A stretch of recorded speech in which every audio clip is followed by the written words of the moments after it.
Guys, welcome back to my YouTube channel. So आज हम पढ़ने वाले हैं about the communist party of China. हमने इससे प्रीवियस वीडियो में दैट मीन्स हमने पार्ट 1 में ऑलरेडी सीपीसी के बारे में उसका हिस्टोरिकल बैकग्राउंड देख लिया था एंड बहुत कुछ सारी चीज़ें हमने वहाँ पर कवर कर ली थी। लाइक कैसे वो एक थोड़ी सी पहले वीक पार्टी थी, देन कैसे वो पावरफुल बनी, तो वो सब चीज़ें हमने ऑलरेडी पार्ट 1 में कवर कर लिया था। एंड आज हम देखने वाले हैं about the organization of communist party of China कि कम्युनिस्ट पार्टी ऑफ चाइना का ऑर्गेनाइजेशन क्या है। That is what we are going to cover in today's video. So without wasting any more time, let's get into that.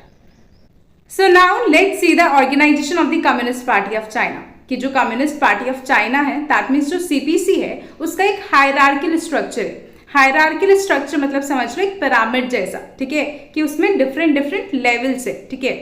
तो from the national level, तो national level से लेके grass root units तक, मतलब सबसे top level से लेके छोटे से छोटे लेवल तक जो है, ये एक बहुत ही हाईली सेंट्रलाइज पार्टी है, जहां पर रियल पावर किसके पास है, जहां पर रियल पावर जो है टॉप लीडरशिप के पास है एंड वहां से सारी जो पावर्स है वो ग्रास रूट यूनिट्स तक पहुंचती है। अब ये कैसे ऑर्गेनाइज हो रखी वो चीज अब हम देखते हैं। तो सबसे फर्स्ट पॉइंट आता है that is national party Congress और वी कैन से एनपीसी, ठीक है। अब यहाँ पे आप इस एनपीसी को उस वाले एनपीसी से जो है कंफ्यूज मत करना। यहाँ पे नेशनल पार्टी कांग्रेस है, दैट इज एनपीसी, एंड वो है नेशनल पीपल कांग्रेस, ठीक है। तो national people congress is basically the legislature of China, but where is the national party congress, ये क्या है, ये सीपीसी की एक बड़ी मीटिंग है। इस तरीके से समझो, ठीक है, कि जो कम्युनिस्ट पार्टी ऑफ चाइना है उसकी बड़ी मीटिंग है एंड यहाँ पर सारे जो है पार्टी के ही लोग होते हैं, मतलब जो कम्युनिस्ट पार्टी ऑफ चाइना है उसी की मेंबर्स यहाँ पर होते हैं। तो आई होप आपको ये डिफरेंस तो समझ में आया होगा कि नेशनल पीपल कांग्रेस क्या है एंड नेशनल पार्टी कांग्रेस क्या है। National people congress is basically the legislature of China and national party Congress is the biggest meeting of communist party of China, ठीक है।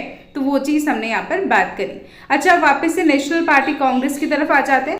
और अगर हम बोले तो ये जो नेशनल पार्टी कांग्रेस है, ये हाईएस्ट डिसीजन मेकिंग बॉडी है सीपीसी की, जो कि हर 5 साल में एक बार मिलती है एंड इसको जो है अराउंड 2000 प्लस डेलीगेट्स जो है, जो कि हर एक चाइना के पार्ट को रिप्रेजेंट करते हैं, वो सब अटेंड करते हैं।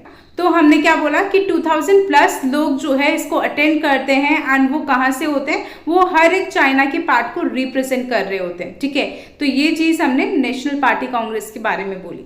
अब इस नेशनल पार्टी कांग्रेस के मेन फंक्शंस क्या है, तो सबसे पहले तो सेंट्रल कमेटी को इलेक्ट करना, जनरल सेक्रेटरी को इलेक्ट करना, उसके अलावा डिसीजंस को रिव्यू करना और मेजर पॉलिसी डायरेक्शंस जो है पार्टी के लिए और कंट्री के लिए, वो सब चीजें लेना, ठीक है। तो ये सब चीजें हमने बोली। एंड जो प्रीवियस 5 ईयर ऑफ वर्क है एंड जो प्रीवियस 5 ईयर्स ऑफ वर्क है उसको इवैल्यूएट करना कि पिछले 5 साल जो काम किया वो सही से हुआ नहीं हुआ, क्या सब चीजें हुई है, तो उस चीज को इवैल्यूएट कर। तो ये फंक्शन थे नेशनल पार्टी कांग्रेस की, ठीक है। तो आप इसको ऐसे भी समझ सकते हो, जैसे कि हमने नेशनल पीपल्स कांग्रेस को क्या बोला था, that is the legislature of China और we can say the parliament of China, ठीक। तो वैसे ही नेशनल पार्टी कांग्रेस जो है वो क्या है, कम्युनिस्ट पार्टी की पार्लियामेंट है, ठीक है। मतलब एक्चुअल पार्लियामेंट नहीं है कम्युनिस्ट पार्टी की, ऐसा कुछ नहीं है, बट आप ऐसा समझ सकते हो बिकॉज ये क्या करती है, ये हाईएस्ट डिसीजन मेकिंग बॉडी है, इंपॉर्टेंट डिसीजंस लेती है। उसके अलावा ये जो है पार्टी के टॉप लीडर्स को चूज करती है, मतलब इसकी कितनी ज्यादा इंपॉर्टेंस है उस अकॉर्डिंग यहाँ पे बोला गया that think of it like the parliament of the communist party, ठीक है। तो वो चीज हमने यहाँ पर बात करी। Now the next point is central committee.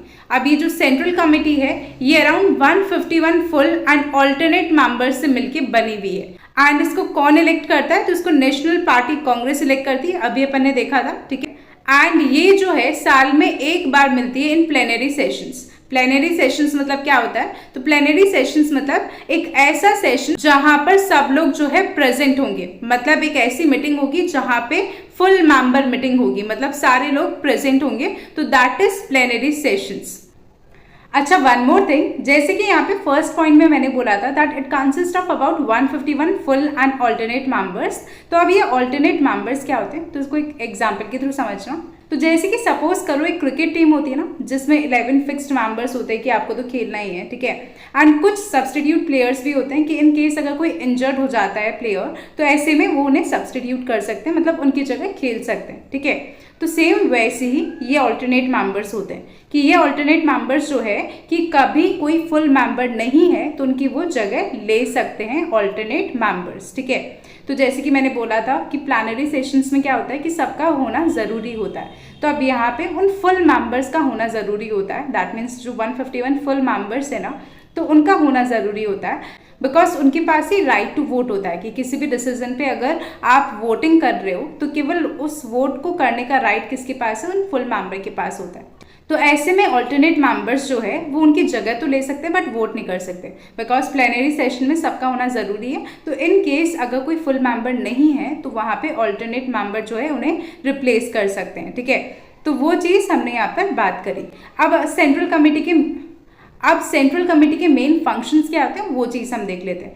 तो ये जो सेंट्रल कमेटी है ये पॉलिट ब्यूरो को जो है इलेक्ट करती है, उसकी स्टैंडिंग कमेटी को इलेक्ट करती है एंड जनरल सेक्रेटरी को इलेक्ट करती है। उसके अलावा ये इम्प्लीमेंट करती है पॉलिसीज़ जो कि नेशनल कांग्रेस ने डिसाइड करी, उन पॉलिसीज़ को ये लागू करती है या फिर इम्प्लीमेंट करती है। अच्छा, पहले एक और चीज़ का मतलब समझ लो, पॉलिट ब्यूरो का मतलब क्या होता है, तो वो चीज़ समझ लो। बहुत सारी टर्म्स ऐसी आएगी जो मे बी आपको नहीं समझ में आए, इसलिए मैं वो एक एक टर्म बाय टर्म एक्सप्लेन कर रही हूँ, ठीक है। तो पॉलिट ब्यूरो मतलब होता है पॉलिटिकल ब्यूरो, ठीक है। Polit bureau is basically the short form, इसका फुल फॉर्म या अगर हम कंप्लीटली इसे बोले तो ये है पॉलिटिकल ब्यूरो। तो अब ये पॉलिटिकल ब्यूरो क्या है, तो पॉलिटिकल ब्यूरो बेसिकली क्या है, पार्टी के टॉप लीडर्स का एक टीम है जो कि जितने भी इंपॉर्टेंट डिसीजंस होते हैं वो लेते हैं, ठीक है। तो दैट इज पॉलिट ब्यूरो, ठीक है। आई होप आपको ये समझ में आया होगा। एंड इसमें अराउंड 24 से 25 मेंबर्स होते हैं, ठीक है। वो होता है पॉलिट ब्यूरो। तो पहले तो ये देखो कि पॉलिट ब्यूरो समझ में आया क्या। अगर इनकेस आपको फिर भी नहीं समझ में आता है या कोई भी डाउट रहता है या कोई भी क्वेरी रहती है तो आप मुझे कमेंट सेक्शन में कमेंट करके पूछ सकते हो, ठीक है। एंड अगर पॉलिट ब्यूरो समझ में आ गया है और उसमें कोई डाउट नहीं है, कोई क्वेरी नहीं है, तो अब हम चलते हैं पॉलिट ब्यूरो की स्टैंडिंग कमेटी पे। तो पॉलिट ब्यूरो हमने बोला था कि पार्टी के टॉप लीडर्स का टीम और ये 24 से 25 मेंबर से कंसिस्ट करता है। तो अब ये जो पॉलिट ब्यूरो स्टैंडिंग कमेटी है या जिसे हम ओनली स्टैंडिंग कमेटी भी बोल सकते हैं, ये क्या होता है, ये इंपॉर्टेंट 5 to 7 मेंबर्स का या कभी कभी 9 मेंबर्स का जो है एक काइंड ऑफ ग्रुप होता है। तो उसे हम क्या बोलते हैं, स्टैंडिंग कमेटी या फिर polit bureau standing committee. It is one and the same thing, ठीक है। 24-25 में से कुछ और भी ज़्यादा इंपॉर्टेंट जो लोग हैं वो किस में आ जाते हैं, स्टैंडिंग कमेटी में या फिर पॉलिट ब्यूरो स्टैंडिंग कमेटी में आ जाते हैं। तो वो चीज़ हमने यहाँ पर बात करी about the polit bureau and the polit bureau standing committee और द स्टैंडिंग कमेटी, ठीक है। तो ये चीज़ हमने यहाँ पर देखी। अच्छा, coming back to central committee, तो सेंट्रल कमेटी जो है वो कैसे एक्ट करती है। अच्छा, coming back to central committee, तो अगर हम सेंट्रल कमेटी की बात करें तो वो कैसे एक्ट करती है, like a board of directors, किसके लिए, कम्युनिस्ट पार्टी के लिए। तो वो चीज़ हमने यहाँ पर बात करी। अब देखो यहाँ पे आ भी गया है। Next point is polit bureau, that is political bureau, जो कि मिलके बनी होती है ऑफ अराउंड 24 टॉप लीडर्स। जो भी 24 टॉप लीडर्स है उससे मिलके वो बनी हुई होती है, ठीक है। इसको कौन चूज करता है, सेंट्रल कमेटी चूज करती है। एंड ये मेजर डिसीजंस हैंडल करती है एंड डेली गवर्नेंस हैंडल करती है कंट्री की।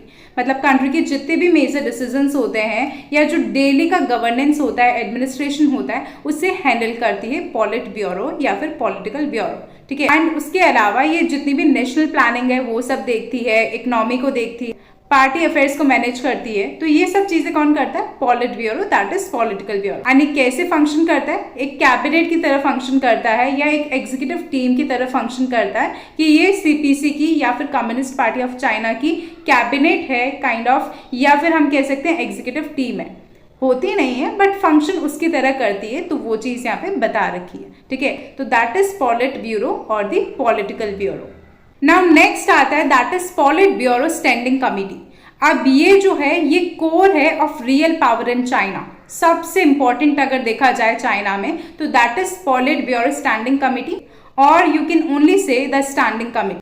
तो ये सबसे मेन या मेजर पावर है चाइना के अंदर। इसमें यूजुअली 7 मेंबर्स इंक्लूड होते हैं, बट कभी कभी वो वेरी भी कर जाते हैं, जैसे कि मैंने बोला भी था कि अराउंड 9 मेंबर्स भी कभी कभी हो जाते हैं, तो दैट कैन वेरी, ठीक है, मतलब वो चीज़ चेंज हो सकती है, बट यूजुअली अगर देखा जाए तो 7 मेंबर्स होते हैं। एंड ये सब जो होते हैं ये सीनियर पॉलिट ब्यूरो मेंबर्स होते हैं, मतलब पॉलिट ब्यूरो में से कुछ मोस्ट इंपॉर्टेंट या कुछ सीनियर पॉलिट ब्यूरो मेंबर्स जो है इसमें इंक्लूडेड होते हैं। एंड इसमें जनरल सेक्रेटरी भी इंक्लूड होता है, ठीक है, तो वो चीज़ हमने बोली in the polit bureau standing committee. अब मेन रिस्पॉन्सिबिलिटीज क्या है इस पॉलिट ब्यूरो स्टैंडिंग कमेटी की, कि सबसे पहले डे टू डे लीडरशिप को संभालना, ठीक है, उसके अलावा जितने भी की डिसीजंस है नेशनल सिक्योरिटी के रिगार्डिंग या इकोनॉमी के रिगार्डिंग या फॉरेन पॉलिसी के रिगार्डिंग, उन सारे डिसीजंस को लेना, तो ये रिस्पॉन्सिबिलिटी है किसकी, पॉलिट ब्यूरो स्टैंडिंग कमेटी। तो ये सबसे पावरफुल बॉडी है चाइना के अंदर। तो ये हमने बात करी about the polit bureau standing committee. I hope आपको ये चारों पॉइंट्स क्लियर हुए होंगे। हमने जब ऑर्गेनाइजेशन देखी कम्युनिस्ट पार्टी ऑफ चाइना की, तो हमने इन चारों पॉइंट्स की अभी तक बात करी है, ठीक है। अब आगे और भी कुछ पॉइंट्स है, but that we will see in the next part of this video, so stay tune for that part. और अगर आपको इस वीडियो के अंदर कोई भी डाउट्स रहते हैं या कोई भी क्वेरीज रहती है regarding any point, then you can always ask me in the comment section and I will try to reply all your comments as soon as possible. And अगर आपको ये वीडियो थोड़ा बहुत भी हेल्पफुल लगता है या थोड़ा बहुत भी यूजफुल लगता है, then do share it with all your friends, but only if you find it helpful.